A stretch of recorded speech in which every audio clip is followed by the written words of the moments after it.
Welcome to the program. You know, we look at news, views, truths from a decidedly biblical perspective. Got a tough hour here today. Some of you are parents, or I hope you're going to really listen up, because today I talked to parents who lost a child to Bethel Church, Redding, California. And yes, I am intentionally using the word lost. Caitlin was a very normal young woman, though one who experienced some serious health issues, certainly as a teenager. And in 2011, Dirk and Joan noticed that Caitlin's phone bill was $300 more than usual, with hundreds of texts and calls from people in California. Katie told her parents that she had to go to Bethel's School of Supernatural Ministry in Redding, California. And Bethel, just a little insight, they suggest that the Spirit of the Lord had actually left Jerusalem and had come to Redding, California. And Caitlin was told that she had to move out there or she would miss the true move of God.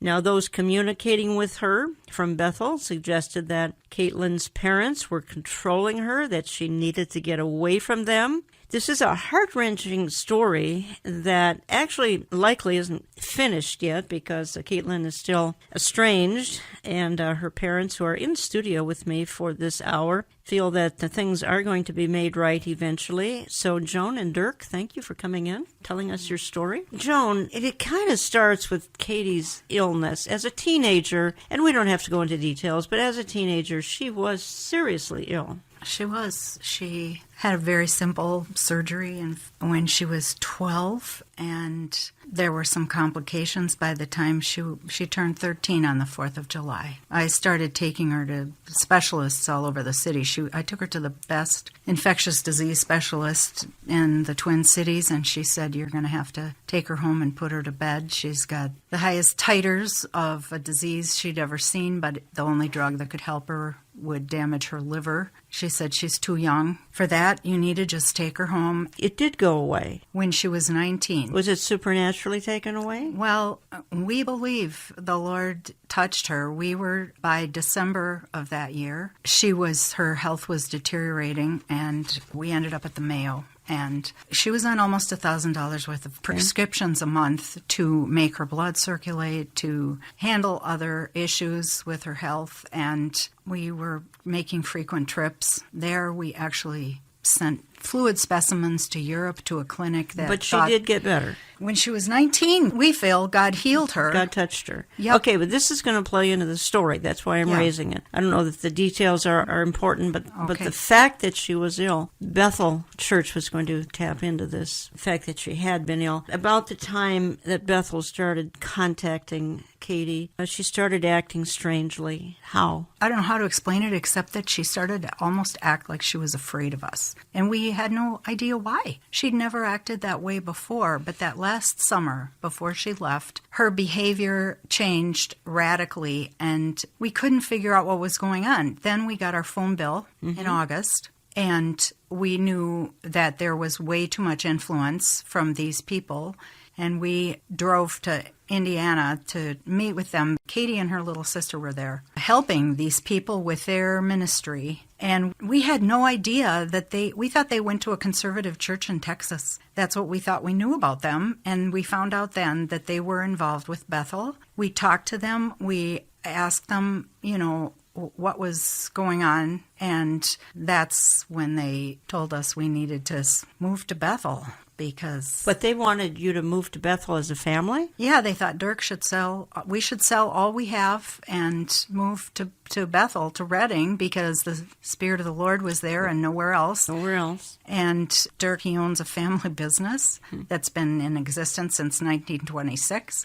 It wasn't something that we were prepared to do, and then they proceeded to tell us that we were really making a big mistake not listening to them, that we were missing out on God. Okay, so then did Katie just get on a plane and head out there? Actually, she was working with them for a week every month with meetings that they were having for young girls, 12 to 15, that they presented as... In Reading or? Nope, they were all over the country. Okay. They were in Indianapolis and in Sacramento and a couple other places. And she went to Singapore with them for 3 weeks the year before, over Thanksgiving. And when she came home from Singapore, she was starting to act different, and she had a little bit of school left to finish, so she finished it, and that's when they really turned the screws on you. She graduated. You have to come to Bethel to please God. What are you thinking at this time? Well, we started to research what is this Bethel place and what's going on there, and really became aware that their whole focus was miracles, miracles, healings, healings. Right. And it seemed like we're trying to touch business and music. That's right. And art and anything that you would think would be a vocational discipline, they would say, we have the best. We did confront this couple and said, well, what about this? What about Matthew 12 or Mark 12, where it says, evil generation seeks after a sign? Mm-hmm.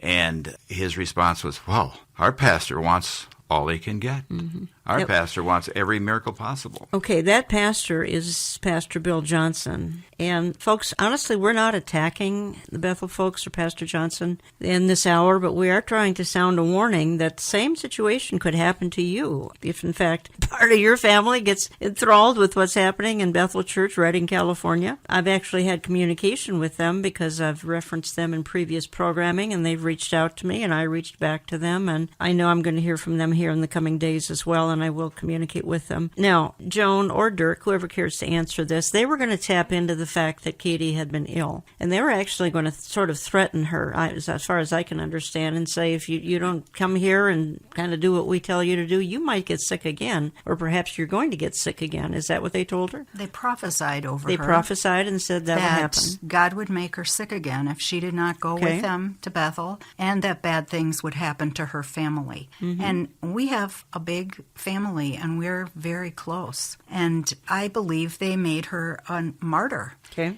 She had to go, even though she didn't want to protect us all. And they told, she had to prove that she loved Jesus more than she loved us. By the way, you're listening to Understanding the Times Radio. I'm Jan Markell. I have in the studio with me Dirk and Joan Miller, and they approached them a couple of months ago. Happened to be visiting a church in the Eden Prairie, Minnesota area. They came up to me, and we started talking, and I started hearing a little bit about Caitlin's experience or the ordeal they've been through, and decided after I got more information that Caitlin's story and Dirk and Joan's story should be heard so that parents who could be going through the same thing or will go through the same thing can have sort of a warning that there are some Pied Pipers out there, that they may sound spiritual, they may sound good. You may even be listening to some of them on YouTube or wherever, Christian radio, television. They may not be the most sound, at least that's my conclusion as it concerns Pastor Bill Johnson of Bethel Church, Redding, California. And you folks saw Caitlin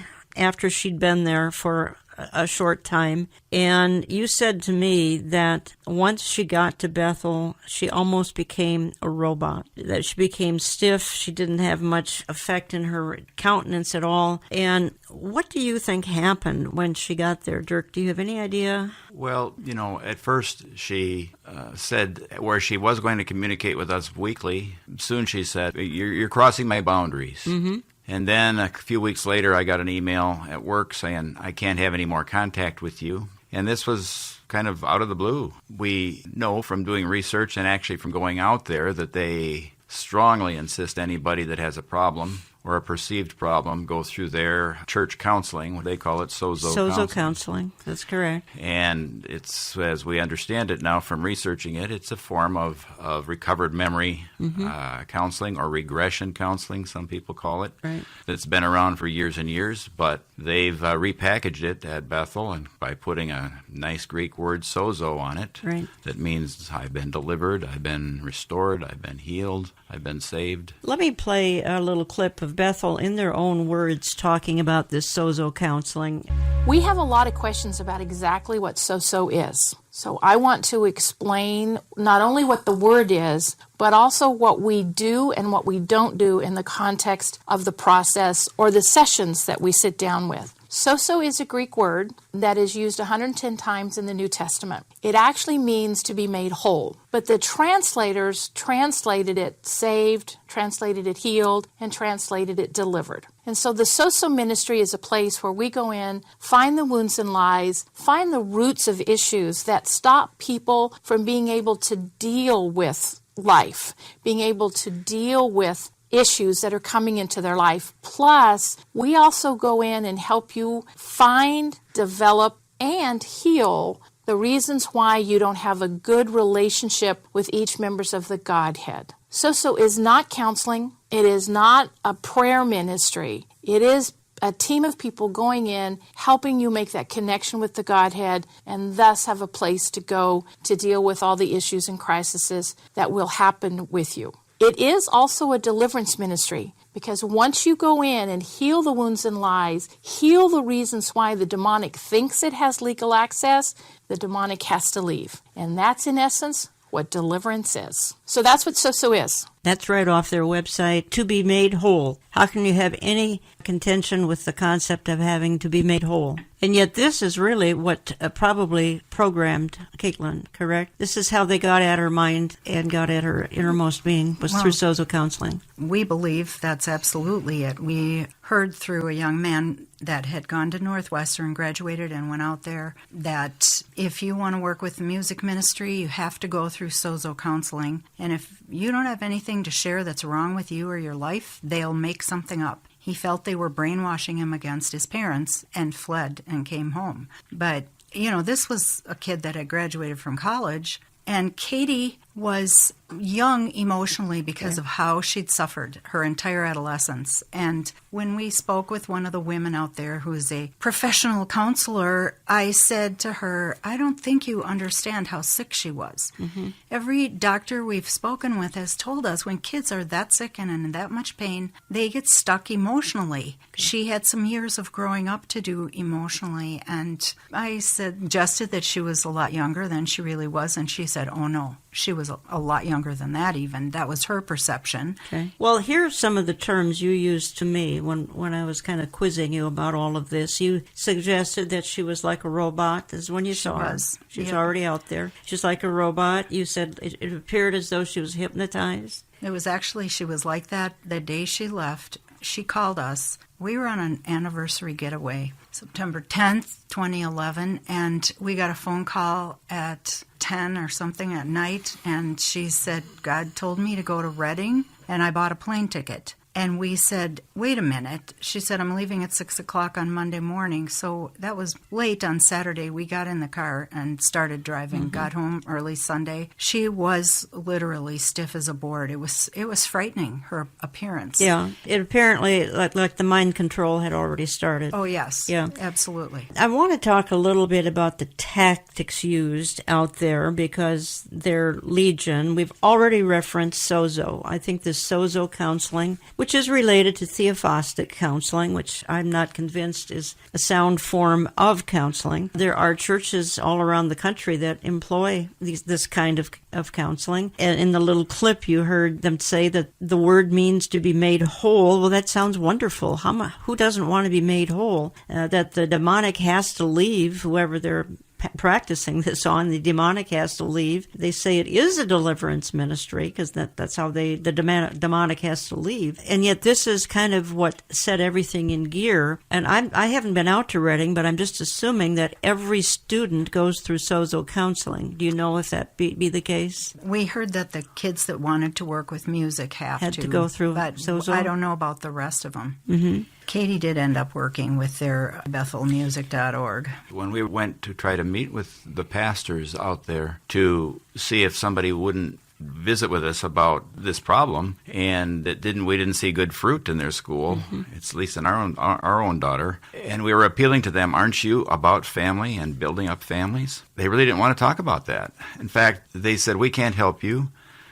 We said, well, we'd like to talk to one of the head pastors then. Well, they were not very helpful with that. And they said, you should go talk to our counseling department. So I called the counseling department, and they said, well, you'll have to come in, and you'll be counseled separately. I said, no, we're a husband and wife. We're together. We're one. that's the only way we'd come in and talk with you. They said, no, you have to come in separately. I said, well, okay, we'll move on. Well, we tried to explain what was happening with Caitlin, and they just didn't know what to do with us. They said, you'll have to talk to a pastor. Well, it was the pastor who told us to go talk to them. And nobody really seemed to care until we talked to Bill Johnson personally. And I want to ask you what happened when you talked to Bill Johnson personally, and we'll do that. And folks, the other thing I want to do when I get back from a very short break is I want to talk just for a little bit, at least in the next segment, at some point in the next segment, about what's called the New Apostolic Reformation, or NAR, because this church is a part of the New Apostolic Reformation. Also want to clarify that this program is not an attack on all Pentecostals or Charismatics, only those that are going to extremes, such as what you're hearing, because you're going to hear a lot more in the minutes that we have left, what Bethel in Redding, California is doing, and I think most of my listeners would consider it, including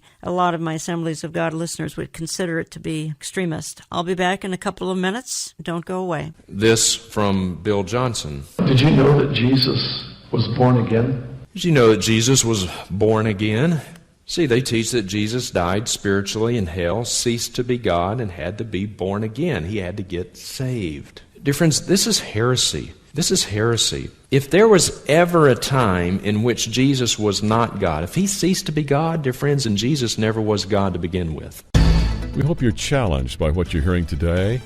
If you want to share this story with others, please call us for a CD. Your number to order, 763-559-4444. Remember, our Fall Understanding the Times Conference will be held at Grace Church in Eden Prairie on September 29th. This year's conference is a ticketed event. You can learn all about ordering your tickets and this year's conference when you log on to olivetreeviews.org. As we go into the summer months, we hope you'll still consider making a financial gift to this listener-supported broadcast. Our coast-to-coast ministry requires many people helping us to underwrite our radio cost. Your tax-deductible gifts are welcome when you write to Olive Tree Ministries, Box 1452, Maple Grove, Minnesota, 55311.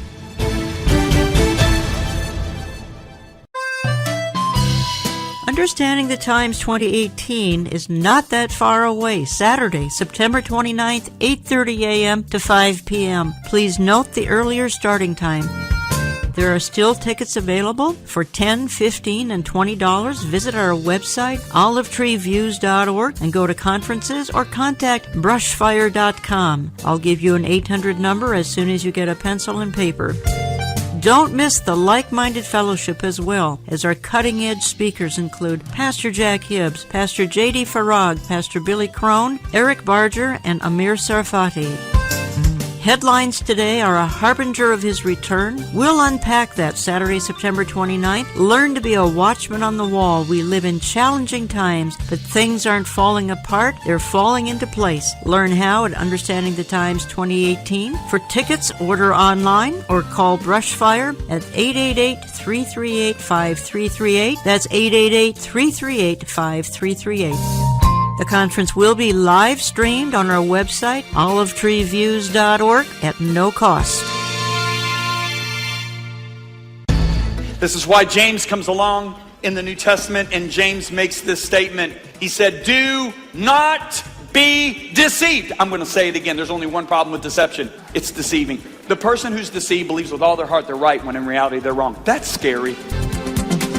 You know what James is saying? You can live a life deception-free. Today, we're airing the testimony of a couple who lost their daughter to a church in California. She was told not to contact her parents. The church convinced her that her parents were abusing her. For more of the story, let's go back to Jan Markell.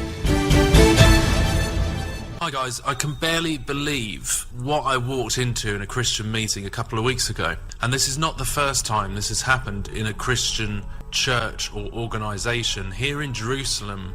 And I just despair at the deception, the counterfeit spirit, the kundalini evil that is coming in to our buildings and, into the hearts of people who are perhaps striving to know God. But what's even more worrying is that there's no shepherds to look out for them. I'm going to show you the footage that I took when I walked into this meeting. And as you'll see, it's all about birthing this Kundalini spirit. Is the most disturbing thing I have ever walked into, especially in a place that's Christian. So I show you this, please turn it off if it disturbs you, because it's very disturbing, but this is evil, and I show you this to warn you to stay well away from this type of thing. It is not Christianity, it is the New Age Kundalini Antichrist spirit.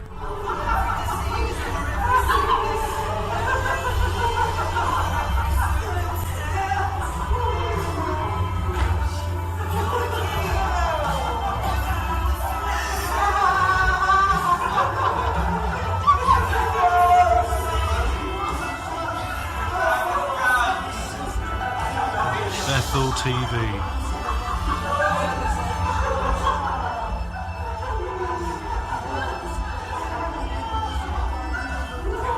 There's a great deception coming, folks. This being drunk in the spirit. These people are under the influence of a cruel form of hypnotism in which their psyche is broken down to leave them vulnerable to the power of suggestion and the manipulation of demonic spirits. Great deception is coming. Frankly, I think a great deception is already upon us, and it has infiltrated some of our churches, and I'm spending this program and part of the next program talking to parents who lost a daughter to the great deception. I'm talking for this hour and part of next with Dirk and Joan Miller, and they lost their daughter Caitlin to the, what you just heard going on at Bethel Church, Redding, California. And we've been talking the first segment a little bit about how it all happened. Caitlin had a serious illness for all of her teen years. Dirk and Joan feel that Bethel tapped into that, even scared her by saying if she didn't come to Bethel, that illness could return. And Caitlin had been healed of that particular illness.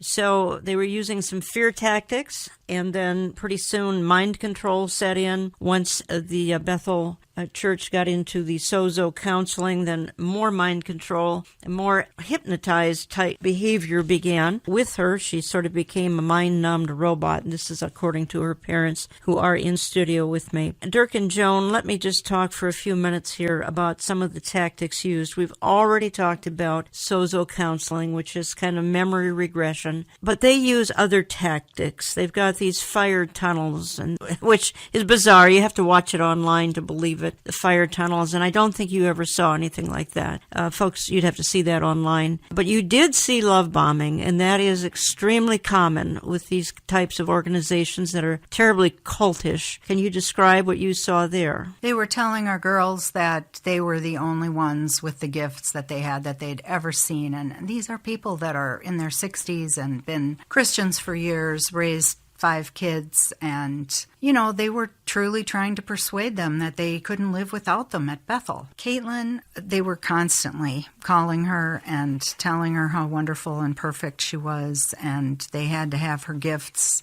at Bethel, and, they had 1,800 students. I don't know why they needed Caitlin so badly. Are you aware of some of the other things that this church is engaged in, including I'm sure you are, the grave soaking? Right. This is beyond bizarre. I want to just play a clip that actually talks about that, because they actually lay on the graves of deceased saints and feel that the spirit in the grave is going to come into them. Again, this is Andrew Strom, who has done wonderful research on this Kundalini spirit, and this is what we're dealing with, folks. It's kind of a Christianized version of Hinduism. Now, anybody listening here at Bethel Church is going to deny this and say it's anything but that, but you can't, when you see it, that's all you can conclude is that this is some sort of Christianized Hinduism, and particularly when it concerns this Kundalini. And if I had television, you would be seeing visually, you'd see these young people, heavily 20-something kids, who are writhing, groaning, crying, screaming. You heard some of that in the clip introducing this segment of the program. It would seem to me that there's more demonism going on than anything else, and that's because of this Kundalini spirit. Hi, I'm Andrew Strom, author of the new 2015 edition of Kundalini Warning, False Spirits Invading the Church. And the main reason we've put out this new version of the book is because of Bill Johnson and Bethel Church in Redding, California. But what really concerns us is what's going on behind the scenes at Bethel. This is what a bunch of drunk Bethel students look like. All of this footage comes from within Bethel itself. Obviously, as you can see, they're into spreading this drunkenness anointing, just like the others we've looked at. For years, Bill's wife, Benny Johnson, has been the senior co-pastor of Bethel alongside her husband. And this woman is into some truly weird New Agey stuff, reflexology, and much more. Benny Johnson herself put out this picture. She's lying, soaking on C.S. Lewis's grave. These are students from Bethel's School of Ministry, and they've been photographed around the world lying on the graves of dead Christian leaders. There's a teaching in some of these circles that you can soak up the anointing by lying on their graves. Here's Bill Johnson himself at the grave of the wife of Smith Wigglesworth, the famous healing evangelist. Of course, people say that Bill Johnson is such a great teacher, such a great writer, but it's actually what's going on in the background that concerns us. The spreading of New Age practices, the spreading of a New Age type anointing, a foreign spirit. Those are the things that really worry us about Bethel. In 2012, the Bethel crowd put out this book, The Physics of Heaven. And the subtitle says it all. Exploring God's mysteries of sound, light, energy, vibrations, and quantum physics. Many Christian leaders, when they've read this book, say it is one of the most New Age things they've ever seen. The contents are unbelievable. Just the chapter headings alone are proof enough. Vibrating in harmony with God. The God vibration. Dolphin therapy. Quantum mysticism. Human body frequencies. What on earth is a major ministry like Bethel doing, promoting such a weird and mystical work? Of course, this deeply New Age book is still sold on the Bethel website to this day. After all, that's who it's come from. You're listening to Understanding the Times Radio. I'm Jan Markell, and we're spending the hour talking about Bethel Church, Redding, California, some of the tactics that they use, because I have parents in studio with me. Their daughter, Caitlin, well, she was, I want to say, she was sort of kidnapped by Bethel, not literally, but once she got out there, certainly her mind and emotions were taken over by this church. And Dirk, the thing that keeps coming back to me is that Bethel kept insisting that Caitlin had been abused. And obviously, and I know you folks as parents, it's the last thing you have on your agenda is to abuse your kids. Did you ever address, and I know you had a moment with Bill Johnson, it was a very brief moment, and you had some other time with another couple of pastors there. Did you ever tell them that, you know what, that's the last thing on our mind that would ever do to our children would be abuse them? We told Caitlin's mentor, I happened to meet with him once, we just said that's absolutely not possible that it happened on our watch. Yeah, what did they say? Well, Caitlin's very fragile, you know. He actually told us that she thinks she had memories of abuse. And as Dirk said, we said absolutely not. She was never abused. And in passing saw him, and he said she absolutely remembers that she was abused. And that's very typical of this recovered memory therapy, that they get these kids in a controlling environment, they start love bombing them, and then they move on to group therapy, and one person says they have this problem, and then the next one has the same problem. They have a couple books they use that have lists of proof that you were abused. Did you ever have nightmares as a child? Every person on the planet could say, I must have been abused, if they look at these lists. Yeah, so if you had one thing on the list. We don't know what was on her list. But if you had just one out of 70, 80, 100 points, if you had just one, then that kid had been abused. Right. And the man, when the one time that we met with her, we tried to see her, and they said we couldn't, and she didn't want to see us. And I begged the next time we went out there, and they said they didn't have anywhere to meet. And I'm thinking, you have a huge church, you have a house, your daughters have houses, Caitlin has an apartment, why can't you find a place for us to meet? And they finally said, well, we can meet in this obscure little coffee shop, and we found it, and they were sitting there with her on one end of a very long table, and we went in and sat down. They wouldn't let us get near her. And the woman had her hand on Caitlin's knee the entire time. And they started questioning us and intimating that we'd been abusive. And this was, at that point, news to us. This was the first encounter we got with this accusation. And I was weeping. I said, "What did we do? Katie, tell me. I'll ask your forgiveness for anything. I will go before the church. Tell me what we did." And she said, "It's on the list." And the man held up a legal pad, single-spaced, covering this page of accusations against us, and he would not tell us what was on the list. Really? We had no idea what we were being accused of. I spoke with his wife later. I actually called her and said, "Can't somebody tell us what we did? You must have the list." She said, "Oh, Mike just made that list so Caitlin could be sure and remember all the things you did to her."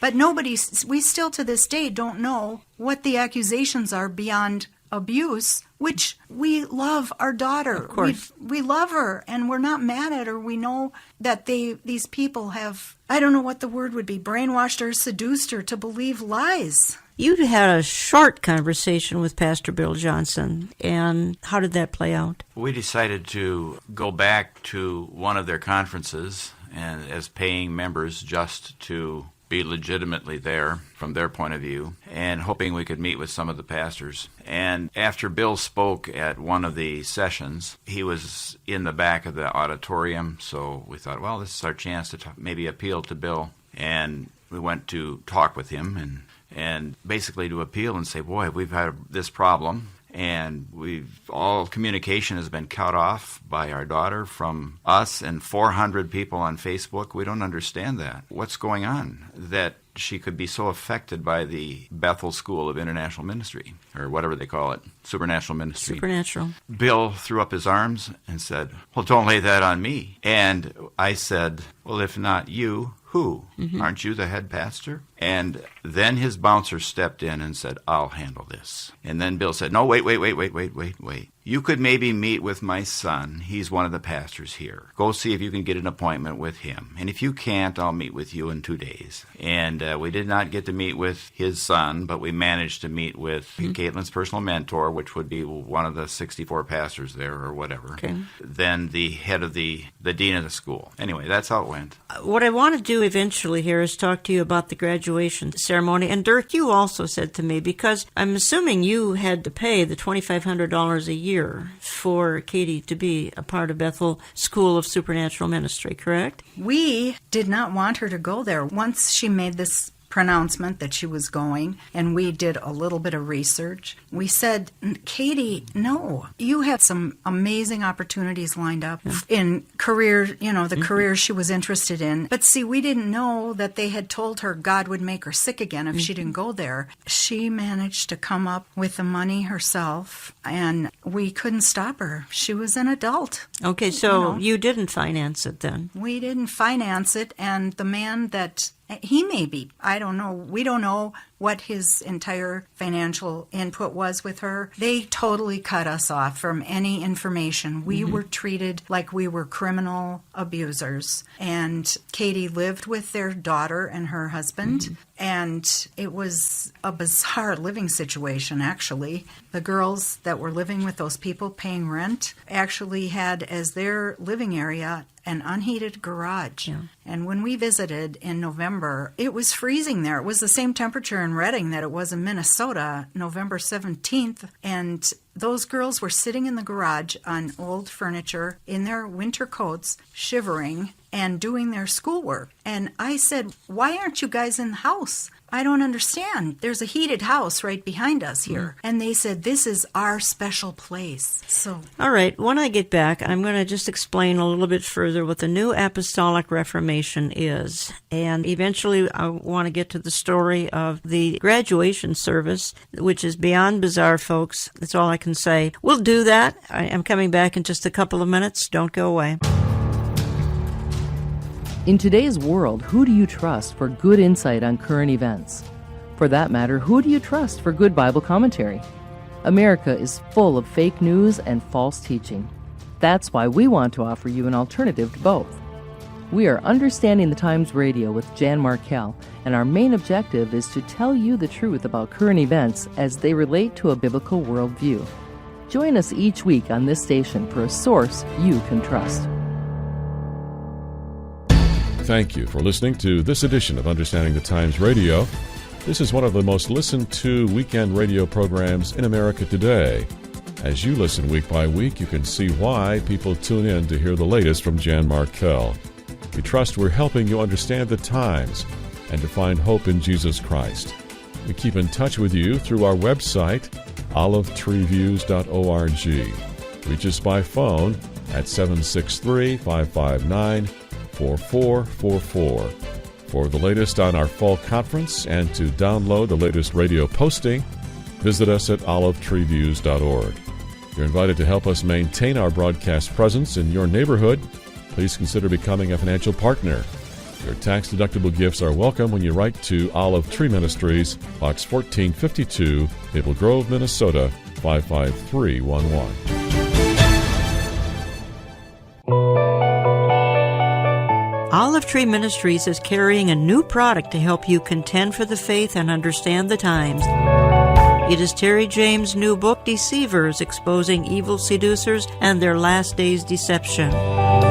Our generation is characterized by deceiving tactics in the church, the media, the schoolroom, the government, the globalist agenda, and much, much more. I have contributed a chapter in the book talking about the deception that has invaded the church in the last 30 years. Find the book in our web store at olivetreeviews.org, the hardbound 320-page reference book. You can call us to order at 763-559-4444, 763-559-4444. It is also featured in our print and e-newsletter. Sign up online. Don't let the deceivers fool you or those you care about. Many are falling for these deceptions and delusions of our day. Stay in tune and up to date. Order Deceivers today.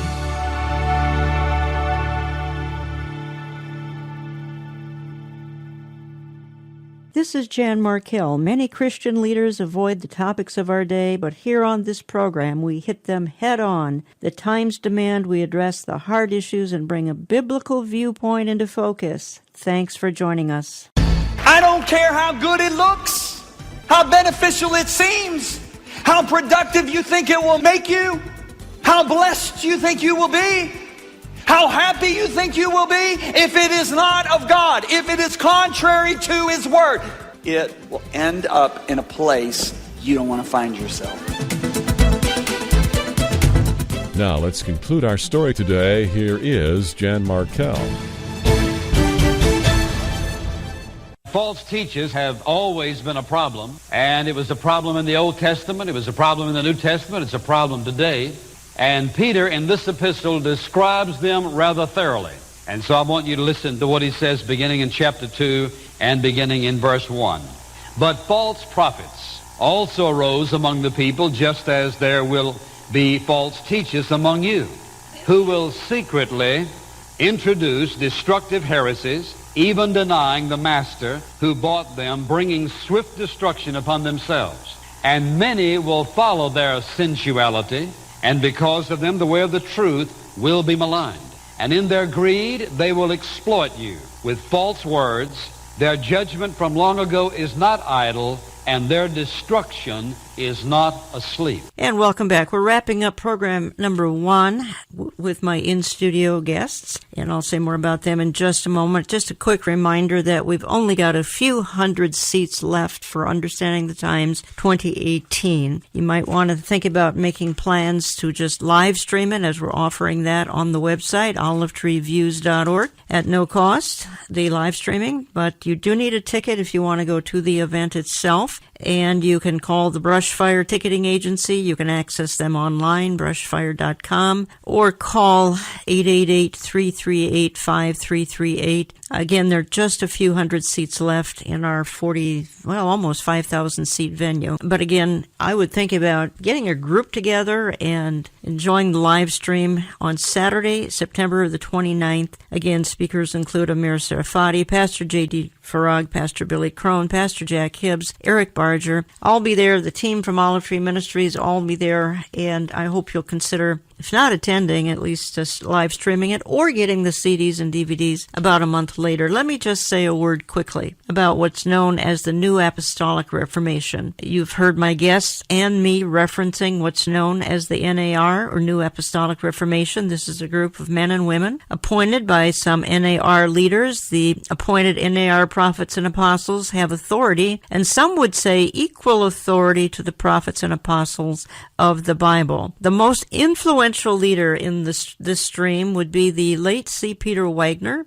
Pastor Bill Johnson, whom we have been discussing in this programming, would be a leader in the New Apostolic Reformation. And again, let me say that it is not the purpose of this program to determine if this is a movement of God or not. I am critical of some of the so-called signs and wonders being promoted by the NAR. The leaders are engaging in a lot of what would be called extra-biblical activity. In other words, far more than what the Bible talks about. And too many of them, certainly not all, believe in what's known as dominion theology. That is, that the church will make the world perfect, and then Jesus Christ can return. And not until the church makes the world perfect. Well, how is that working out for the world? Bethel has on its home page, if you visit it, on earth as it is in heaven. That is dominionism. And again, I strongly want to clarify that not all who are in the Pentecostal or charismatic stream go along with NAR theology. I suspect most do not. C. Peter Wagner invented the term New Apostolic Reformation and then pronounced himself, well, God's appointed leader. And he stated in 1988, he says, quote, "I needed a name. For a couple of years, I experimented with post-denominationalism. The name I settled on for the movement is the New Apostolic Reformation." You might also hear it referred to as Latter Rain, Joel's Army, the Seven Mountain Mandate. They believe a great end-time harvest is coming, an outpouring.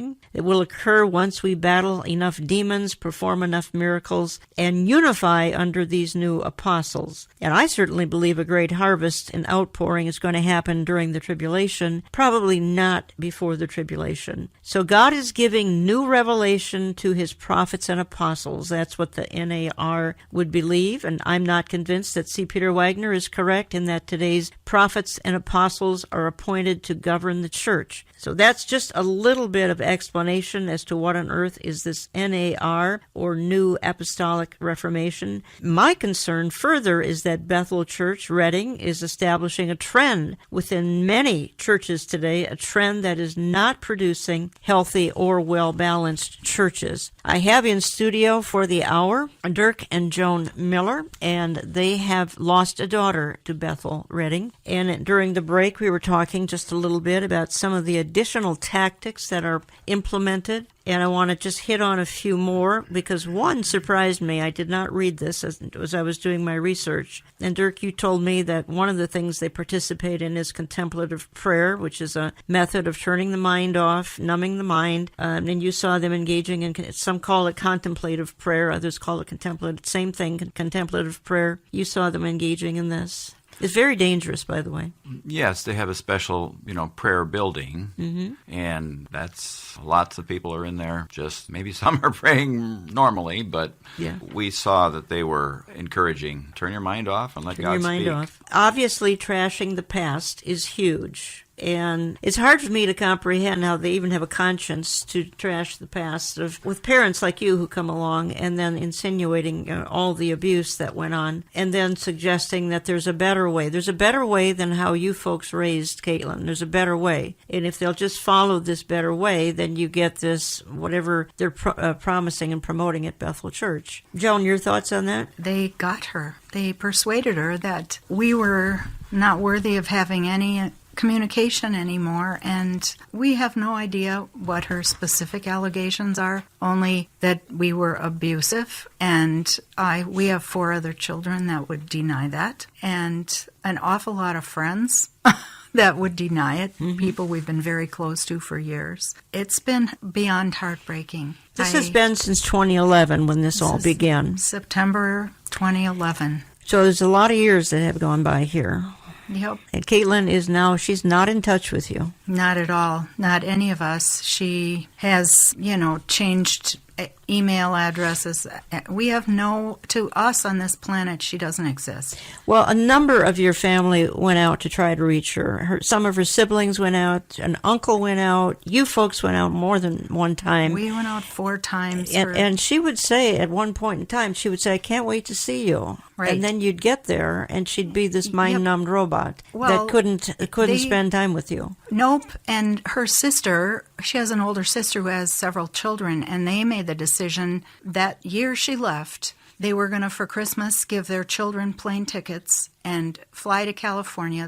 Their father's brother lives there with his kids, so they wanted to see their cousins, but they also wanted to see Caitlin. They Skyped with Caitlin. Right after Christmas of 2011, she was still having communication with her sisters minimally, but Amy got a hold of her and they Skyped with her. She was all excited. The children were all excited to see her. She said, I can get a ride to Sacramento, no problem, because it would have been 8 hours one way for them to drive their children from where they were to visit her. So they were going to meet halfway. 4 days before they left, Amy got an email saying, I don't have any way to get to you. I don't have time to do this. And, it's not going to work. Amy immediately wrote her back and said, Caitlin, we will go anywhere. We want to see you. The kids are excited to see you. And that was the end of that. She was not allowed to see Amy. And the last time we visited there, when we were there for 2 weeks, we were told that was the last time we saw Caitlin. That last day of the 2 weeks, they finally arranged the meeting. And that was one of the first things she brought up. Amy didn't care about me enough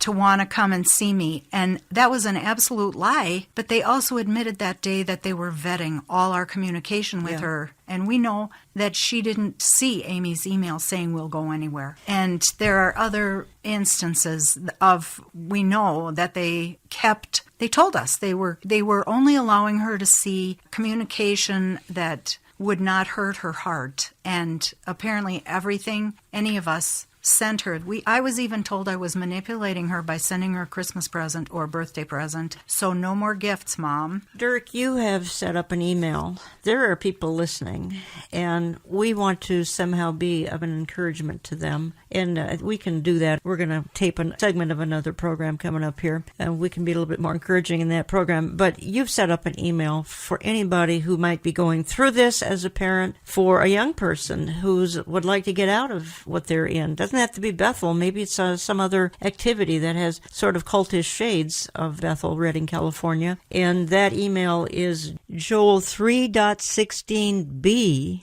at Outlook.com. Again, Joel 3.16b at Outlook.com. And I'm hoping some folks will write you and get some encouragement, some counsel. Yes, and we're wanting to appeal to the heart of, all the family members who have been imprisoned emotionally by these groups. Mm-hmm. Because we've heard, I feel brokenhearted, or I feel hopeless, or I feel trapped, or I feel afraid. And they don't know what to do, because if they disappoint the group by going to their family, they'll disappoint the group. If they go to the group, they disappoint the family. They're in a double bind. And yet, how do they get out of that? And one of the things that the Lord's just laid on our hearts is in Isaiah 61. The Lord reads that in Luke 4:18, Jesus in the synagogue is reading about himself. And he says, I was sent here. The second thing it says is to bind up the brokenhearted. And then it says to proclaim liberty to the captives, to open the prison to them that are bound. So if you're in a situation like this, we just encourage you to turn to Jesus and say, could you make those scriptures real to me? And watch what the Lord does. Folks, this has been a difficult hour, and I want to wrap it up here in a few minutes. My in-studio guests and I, honestly, we have no interest in just casually calling out various leaders, pastors, and teachers, but we certainly have intended to sound a warning that there are wolves among the flock in today's church. What's going on at Bethel Church in Redding, California probably gives new meaning to the verse, in the last days many false prophets shall come and deceive many. That many will just want their ears tickled, perhaps with supposed supernatural manifestations. I want to play one more clip of a gal by the name of Heidi Baker, and she frequently ministers at Bethel Church. And as I said, I'm cautious about throwing out terms like false teacher very casually, but to me, watching Heidi online, she qualifies as a false teacher. I want you to listen as she works the Bethel kids into an emotional state in this clip. At the end, you will hear a young man, perhaps 20 years old, scream as though he sounds as though a demon has been imparted to him. Now, this is serious stuff. This is playing with fire, and Bethel Church is playing with fire. And it's not just me saying this. There are dozens, perhaps hundreds of YouTube warnings online that you can find from very, very credible critics, far beyond my warnings here today. And if you saw this clip, I can only share the audio. If you saw this clip, you would see that this was just a normal young man in the Bethel service, and Heidi Baker seems to impart something to him, and then he begins actually literally writhing and groaning. And I see a very strange vision right now where I see crowns within crowns within crowns within crowns within crowns within crowns. And as soon as you take the crown off and place it on the child, I see like a pyramid of crowns upon the child's head, and they take the largest one off and place it on another, and there's another one there. And I see I feel like there's this, it's like a mountain of provision, of anointing. The more you give away, the more you will receive, says the Lord. So right now, I'm sensing really strongly. It's going to sound a little odd, but too late. I want you just to take in the spirit realm that crown that's on your head and just place it upon someone else. They're going to just get wrecked all over the room. You're just gonna, okay, don't do it. Don't do it like it doesn't matter. Do it in the most impartation that you've ever believed for right now. You're going to impart to each other. So you're going to take it, you're going to put it on somebody else's head and watch, and then say, "More, Lord." Whoa! More, Lord. Everybody, place that anointing, that crown, that gift upon someone else's head. Keep praying. Every single one of you, impartation, legacy, legacy, legacy, legacy, legacy, legacy. Increase your glory. More, Lord. Try it again, try it again, try it again, try it again. More, Lord. There's fire. Place it on their heads. Find somebody. I think he's got it. Shake Baba. Fire. Place it on another one's head. Fire. Shh. Legacy. Legacy. Greatest thing you've ever seen in your life. Prophesy over them 10 times. Well, the New Apostolic Reformation, it is not sound. There, I said it. If you are caught up in it, hear the words of warning and take them seriously. We've touched on only 10% of the problems in this stream. By the way, we're going to have another segment, a short segment with Dirk and Joan Miller next week to conclude our two-part series. Perhaps you'd like to get a couple of CDs to pass on to someone else. Give my office a call. Let me just close with a couple of Bible verses. Matthew 24:24, for false messiahs and false prophets will appear and perform great signs and wonders to deceive, if possible, even the elect. In 2 Timothy 4, a time will come when people will not listen to accurate teachings. Instead, they will follow their own desires and surround